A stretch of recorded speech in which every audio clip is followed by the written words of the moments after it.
yang terhormat Bapak Ibu dosen dan para penguji uji kinerja PPG dalam jabatan tahun 2025. Perkenalkan, nama saya Novianti Mahdalena Kelian, guru agama Katolik dan budi pekerti di SMK Negeri 1 Kisaran. Saya adalah mahasiswa dalam jabatan batch 3 tahun 2025 di LPTK Sekolah Tinggi Santo Fransiskus Semarang dengan nomor induk mahasiswa 253091329. Pada hari ini, Kamis 9 Oktober 2025, saya akan mengadakan praktek pengajaran pendidikan agama Katolik dan budi pekerti di kelas 11 Manajemen Perkantoran 3 dengan materi peranan hierarki dalam gereja Katolik. Saya menggunakan metode PBL. Demikian, terima kasih, selamat menyaksikan.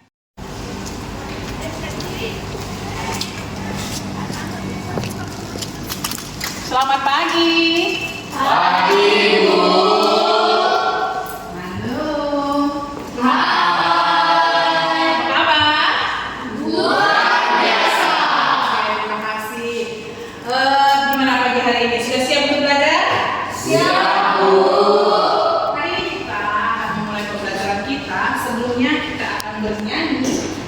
Indonesia Raya. Untuk itu semua ibu harap untuk berdiri.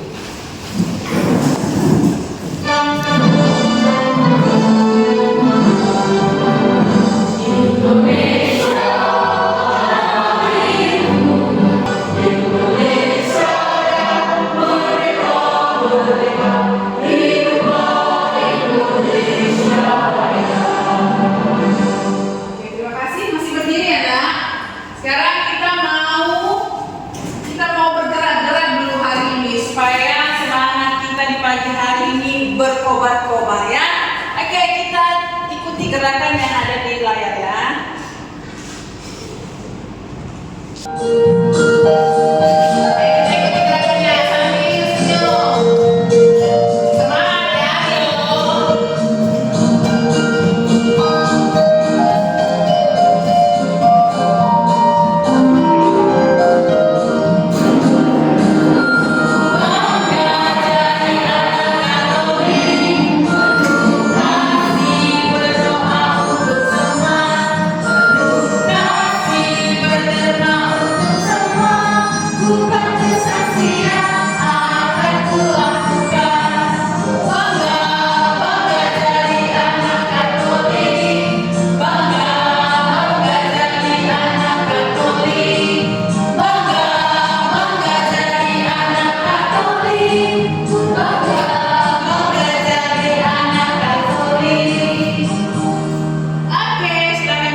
Silakan, Francisca, pimpin doa kita. Mari kita bersatu dalam doa. Nama Bapa dan Putra dan Roh Kudus. Ya Allah Bapa yang Maha Baik, terima kasih atas anugerah-Mu mulai dari tadi hingga saat ini. Bapa, karena yang memulai pelajaran kami, kiranya pembelajaran kami yang berguna bagi kami. Terima kasih ya Bapa, amin. Dalam nama Bapa dan Putra dan Roh Kudus, amin. Terima kasih ya Francisca. Baik. Sekarang kita akan memulai pembelajaran kita. Materi kita untuk minggu ini yaitu tentang apa? Peran hierarki dalam gereja Katolik. Sebelum kita masuk ke tema kita yang hari ini mau kita bahas, Ibu mau mengingatkan tentang materi kita minggu yang lalu. Baik, minggu yang lalu kita membahas tentang sifat-sifat gereja. Oke, sifat-sifat gereja sudah kita bahas minggu yang lalu. Maka untuk hari ini kita akan membahas tentang peran hierarki dalam gereja Katolik. Oke, tujuan pembelajaran kita yaitu tentang memahami arti dan makna peran hierarki dalam gereja Katolik, sehingga dapat mengambil bagian. Siapa yang bisa mengambil bagian?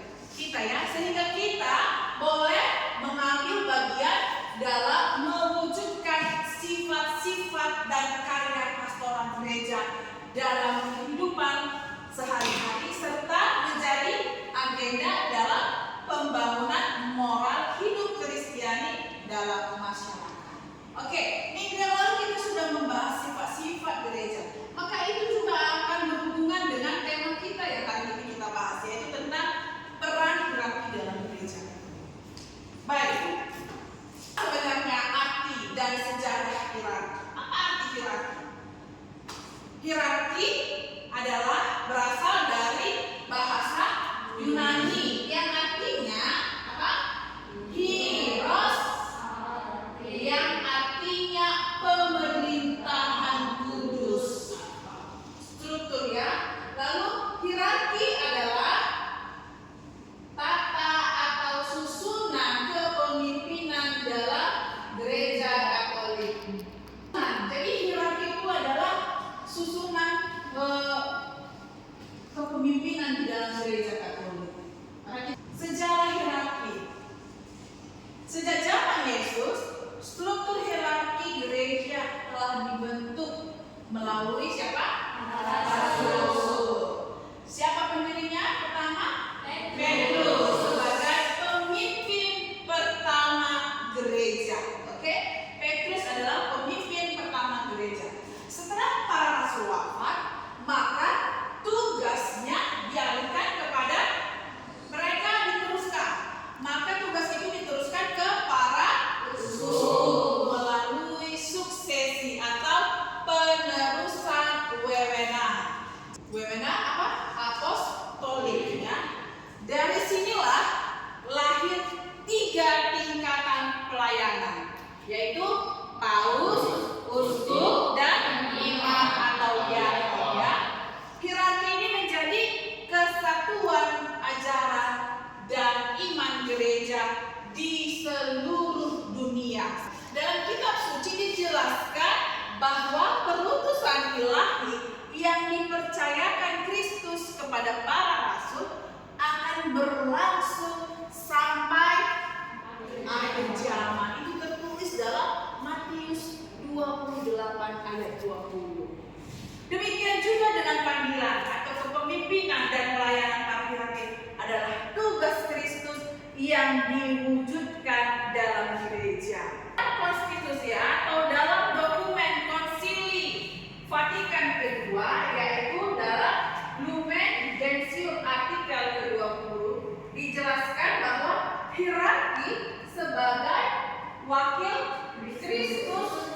Hierarki memimpin kawanan yang mereka gembalakan atau mereka pimpin sebagai guru dalam ajaran iman. Imam dalam ibadah suci dan pelayanan dalam bimbingan. Jadi mereka itulah yang mengajarkan iman umat. Melalui hierarki diteruskanlah pengajaran-pengajaran iman itu lewat para uskup, imam atau diakon ya. Perhatikan. Ustaz kasih diri harus lihat juga struktur hierarki gereja yang sekarang terdiri atas dewan para uskup dengan paus sebagai kepalanya, sedangkan para imam dan diakon sebagai pembantu uskup. Jadi para uskup merupakan ya, uskup itu adalah pengganti Petrus, dan para uskup bersama-sama bertugas melayani dan menggembalakan jemaat. Bersama para pembantu mereka yakin para imam dan diakon mereka itu dibantu oleh para imam dan diakon. Oke, sekarang kita akan lihat susunan hierarki dalam gereja Katolik serta apa tugas-tugas mereka. Baik, ada yang kenal dengan foto yang ada di gambar ini? Siapa itu? Paus Leo ke-14. Paus ini adalah seorang pemimpin tertinggi agama Katolik. Dia adalah pengganti Rasul Petrus. Oke, sekarang kita melihat apa sebenarnya tugas dari Paus ini. Oke, yang menjadi tugasnya adalah Paus sebagai kepala gereja yang universal. Maksudnya gereja yang universal itu gimana, Nak?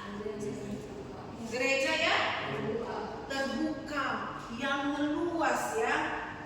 Lalu Paus itu bertugas sebagai uskupnya Roma. Ya, mengganti Petrus dia. Lalu Paus apa lagi tugasnya? Pernyataannya bersifat infalibilitas. Artinya, apa yang dia keluarkan itu adalah benar-benar berasal dari ilham Roh Kudus, dan itu harus kita ikuti. Jadi Paus bertugas sebagai wakil Kristus. Wakil Kristus. Lalu dipilih dalam konklav.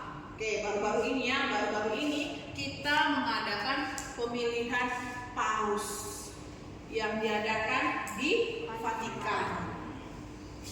Dalam hubungan bilateral bertindak sebagai kepala negara. Jadi Paus itu di Vatikan, dia juga adalah seorang kepala negara atau presidennya ya. Oke, sekarang kita bahas tentang susunan hierarki, yaitu uskup. Bagian uskup. Apa tugasnya? Apa tuh tugas seorang uskup? Ada yang tahu uskup Agung Medan? Siapa namanya? Uskup Agung Cornelius Sipayung. Inilah beliau, uskup kita ya. Apa yang menjadi tugas seorang uskup? Seorang uskup bertugas sebagai kepala gereja lokal ya. Jadi dia hanya memimpin di satu uskupan aja. Oke? Lalu dalam perjalanannya tugasnya ia tetap menjadi relasi dengan para uskup-uskup yang lain. Jadi para uskup kita ini punya relasi dengan uskup-uskup yang lain, uskup Agung Jakarta, Ambon, Maroke, Sibolga. Mereka punya komunitasnya juga para uskup. Tugas utamanya adalah mempertemukan dan mempersatukan umat. Siapa? Pastor Parodi Sakramen Maha Kudus. Oke. Apa yang menjadi tugasnya? Apa yang menjadi tugas seorang pastor atau imam? Imam itu bertugas sebagai pimpinan atau perantara. Perantara siapa dia, Nak? Perantara uskup. Oke. Dia sebagai pelayan liturgi yang memberikan sakramen-sakramen untuk kita umatnya. Ini ada gambar diakon. Ya, diakon ini adalah calon imam. Ya, nah, calon imam sebelum pastor, sebelum menjadi imam, dia melewati masa diakonan. Oke, diakon artinya pelayan, ditahdiskan oleh uskup sebagai pelayan. Dia ini ditahdiskan oleh uskup sebagai pelayan. Pelayan siapa? Melayani imam dan uskup ya.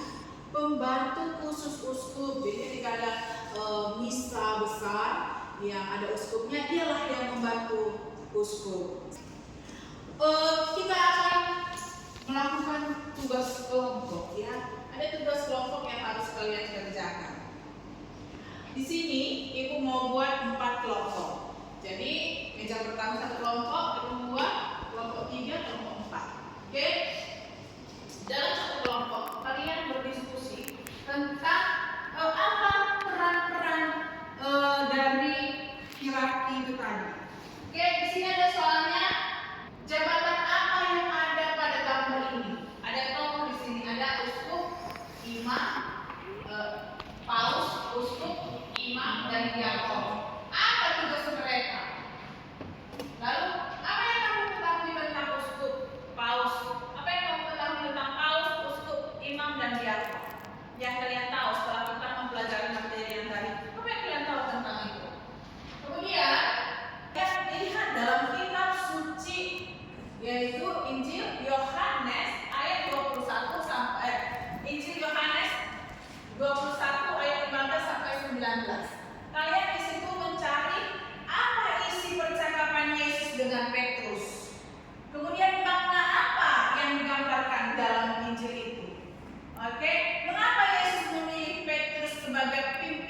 gereja atau sebagai wakilnya pada saat itu. Lihat di dalam Injil Yohanes tadi kan. Jadi kalian juga punya tugas buat struktur kepemimpinan gereja. Tugas paus apa, uskup apa, imam apa, diakon apa. Apa fungsi khusus hierarki, corak kepemimpinan gereja. Apa makna hierarki bagi hidupmu, maksudnya bagi keimaanmu. Apa maknanya? Tuliskan aksi bagaimana kamu mendukung para pemimpin gereja. Apa yang harus kamu lakukan sebagai dukungan terhadap para pemimpin gereja. Oke, kerjakan. Ibu kasih waktu selama 15 menit. Silakan.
Masing-masing kelompok menyampaikan hasil dari pekerjaan yang sudah mereka lakukan. Oke, silakan memberikan hasil presentasinya. Oke, siapa yang sudah selesai? Silakan maju ke depan.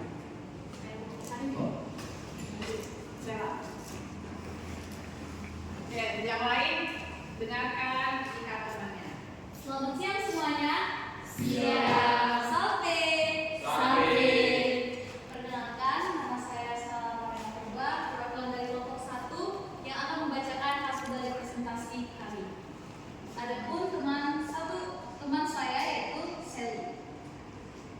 Untuk pertanyaan pertama dari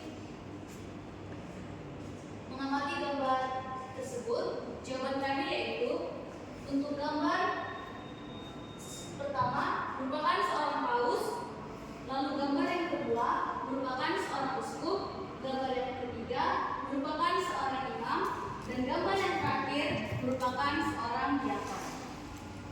Urutan hierarki dalam gereja Katolik yaitu paus, uskup, imam, dan diakon.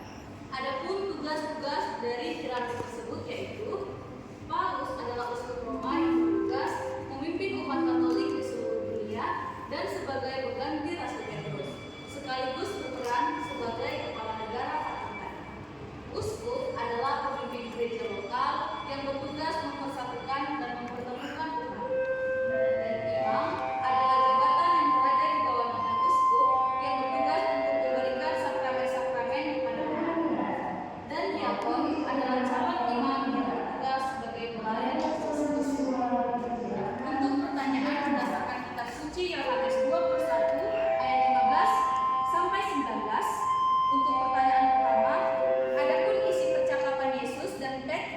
berdasarkan kitab suci Yohanes 21 ayat 15 sampai 19, yaitu Yesus meminta kepada Petrus untuk mengembalakan dombanya, yaitu umat Allah, sebagai bentuk komitmen Petrus untuk mengikuti Yesus. Jawaban pertanyaan yang kedua yaitu makna dari kata-kata gembalakanlah domba-dombaku bermakna cinta yang sejati harus terwujud dalam pelayanan dan tanggung jawab kepada jemaat. Melalui hal ini, Yesus meminta Petrus untuk berkomitmen mempersatukan umatnya. Dan jawaban untuk pertanyaan ketiga, alasan mengapa Yesus memilih Petrus untuk mengembalakan domba-dombanya, yaitu karena Yesus percaya bahwa Petrus dapat mengemban tugas ini dengan baik. Lalu untuk pertanyaan mengenai ajaran gereja, pertanyaan pertama, apa hierarki dalam gereja Katolik? Hierarki dalam gereja Katolik yaitu paus, uskup, imam, dan diakon. Jawaban untuk pertanyaan kedua yaitu tugas hierarki. Yang pertama, paus bertugas sebagai pemimpin umat Katolik di seluruh dunia dan pengganti Rasul Petrus, sekaligus berperan sebagai kepala negara Vatikan. Lalu uskup bertugas untuk mempersatukan dan mempertemukan umat. Imam bertugas sebagai pemberi sakramen-sakramen kepada umat, dan diakon yang bertugas sebagai pelayan khusus uskup. Pertanyaan yang ketiga,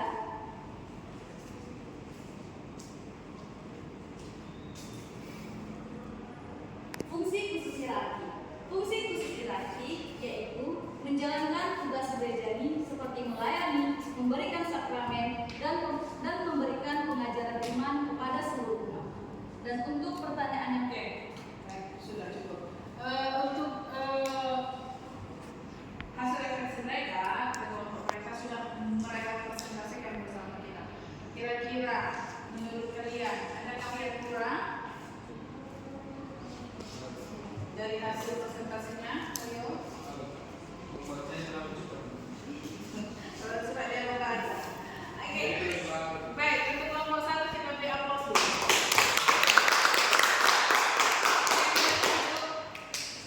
Sekarang gantian. Siapa lagi? Kelompok yang lain ya? Siapa yang silakan? Siapa yang mau maju?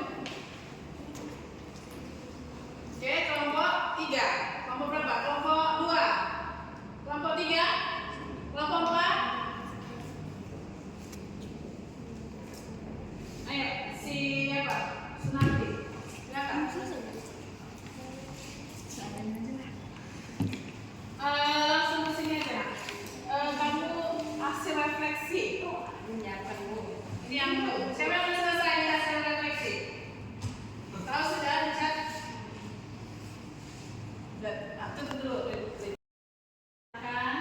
Sunarti membacakan hasil dari kerja kelompok.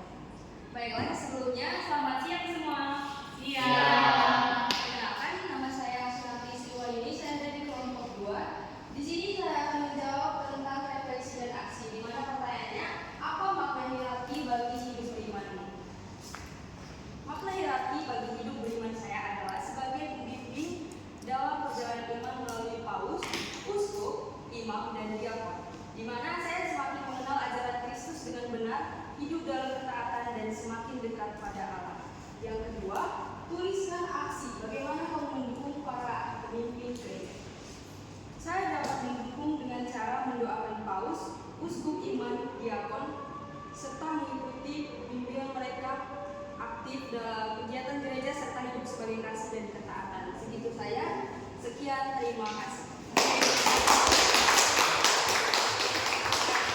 Itu hal-hal yang bisa kita lakukannya lebih aktif. Oke, stop. Baik, sekarang kita akan lihat presentasi dari kelompok 3. Silakan, Cat. Teman-teman, halo semuanya. Halo. Perkenalkan, nama saya Jan Sanase dari kelompok 3. Apa makna hierarki bagi hidup beriman? Makna hierarki bagi saya yaitu menjalani kehidupan beragama dan saya bisa mengetahui nilai kesatuan dan pertumbuhan spiritual. Tuliskan aksi bagaimana kamu mendukung para pemimpin gereja. Aksi saya dalam mendukung para pemimpin gereja yaitu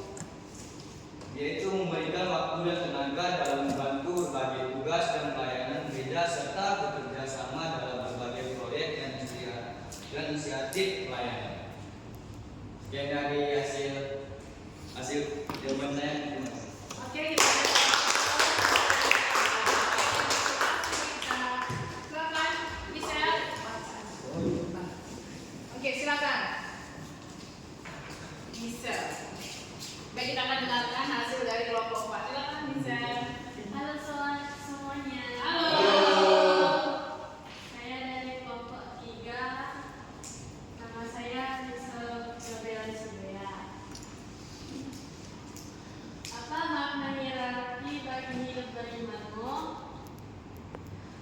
Hierarki bermakna sebagai struktur terorganisasi yang menjaga kemurnian ajaran dan tradisi agama, serta memberikan paduan dan kepemimpinan untuk melayani umat dan mewujudkan tujuan spiritual secara kolektif. Tuliskan aksi bagaimana kamu mendukung para pemimpin gereja. Cara saya mendukung para pemimpin gereja, mendoakan para pemimpin gereja, menciptakan kesempatan bagi para pemimpin untuk berbagai pengalaman. Sekian presentasi hasil kelompok kami. Terima kasih. Terima kasih. Baik, kita sudah menyelesaikan tugas kelompok. Sekarang kita masuk ke rangkuman atau bagian kesimpulan. Yang pertama itu, kita tadi bahas tentang kardinal ya. Ini nggak usah. Oke. Baik, kesimpulannya bahwa hierarki itu adalah susunan dari kepemimpinan gereja universal ya. Jadi yang termasuk dalam hierarki itu ada paus, uskup, imam, dan diakon, dan mereka mempunyai tugasnya masing-masing. Oke, untuk kita menyelesaikan hari ini pembelajaran kita, maka ibu undang semua untuk berdiri supaya kita semangat lagi menjalani hari-hari. Baik, kita akan bernyanyi sambil pembelajaran.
Ibu mau Sally maju ke depan untuk pimpin doa kita. Mari kita bersatu dalam doa dengan Bapa, Putra, dan Roh Kudus. Allah Bapa yang Maha Baik, terima kasih sebelum yang Kau berikan kepada kami dari tadi pagi hingga sampai saat ini. Ya Bapa, kami sudah selesai belajar. Kiranya pelajaran ini berguna bagi bahasa Islam kami. Kiranya berkati kedua orang tua kami, guru-guru kami, dimanapun mereka berada, berkati mereka dan berikan mereka umur yang panjang. Demi Kristus, untuk